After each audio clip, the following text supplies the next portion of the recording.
അതെ, ഇന്ന് നമ്മൾ ഡിസ്കസ് ചെയ്യാൻ പോകുന്നത് നോർമൽ സോൾട്ടും പിങ്ക് സോൾട്ടും തമ്മിലുള്ള ഡിഫറൻസിനെ കുറിച്ചാണ്. പ്രത്യേകിച്ച് ഈ ഡയറ്റ് ഒക്കെ തുടങ്ങുമ്പോൾ പെട്ടെന്ന് നമ്മൾ ഈ പിങ്ക് സോൾട്ടിലോട്ടൊക്കെ സ്വിച്ച് ചെയ്യുന്നത് കണ്ടിട്ട് കാണുമായിരിക്കും. അതുകൊണ്ട് തന്നെ മാർക്കറ്റിൽ ഈ പിങ്ക് സോൾട്ട് ഇപ്പം ഭയങ്കര ട്രെൻഡിങ് ആണ്. നിങ്ങൾ ആരെങ്കിലും ഇതിന്റെ ആ ഒരു ഡിഫറൻസിനെ കുറിച്ചോ അല്ലെങ്കിൽ ഇതിന്റെ ഹെൽത്ത് ബെനിഫിറ്റ്സിനെ കുറിച്ചോ ആലോചിച്ചിട്ടുണ്ടോ? അപ്പൊ നമുക്ക് എന്തായാലും ഒന്ന് ജസ്റ്റ് നോക്കാം. പിങ്ക് സോൾട്ട് എന്ന് പറയുന്നത് ഒരു മൈനിൽ നിന്നാണ് എക്സ്ട്രാക്ട് ചെയ്തെടുക്കുന്നത്.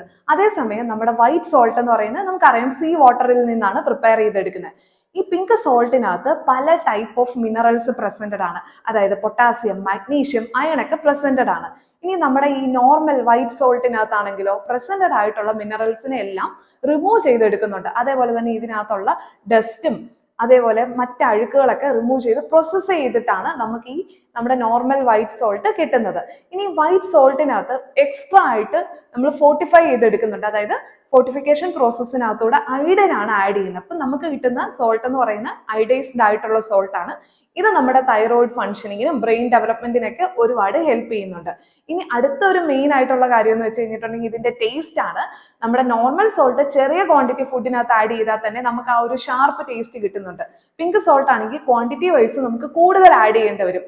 ഇനിയിപ്പോൾ നമ്മളിപ്പം എന്തെങ്കിലും സാലഡ് പ്രിപ്പയർ ചെയ്യുമ്പോഴോ അല്ലെങ്കിൽ ജസ്റ്റ് എന്തെങ്കിലും ഒരു സീസണിങ് പർപ്പസിനൊക്കെ വേണ്ടിയിട്ടാണെങ്കിൽ പിങ്ക് സോൾട്ട് നമുക്ക് ആഡ് ചെയ്യാവുന്നതാണ്. അതിന്റെ ആ ഒരു ഫ്ലേവർ ഒക്കെ നമുക്ക് കിട്ടാനായിട്ട് കൂടുതലായിട്ട് ഹെൽപ്പ് ചെയ്യുന്നുണ്ട്.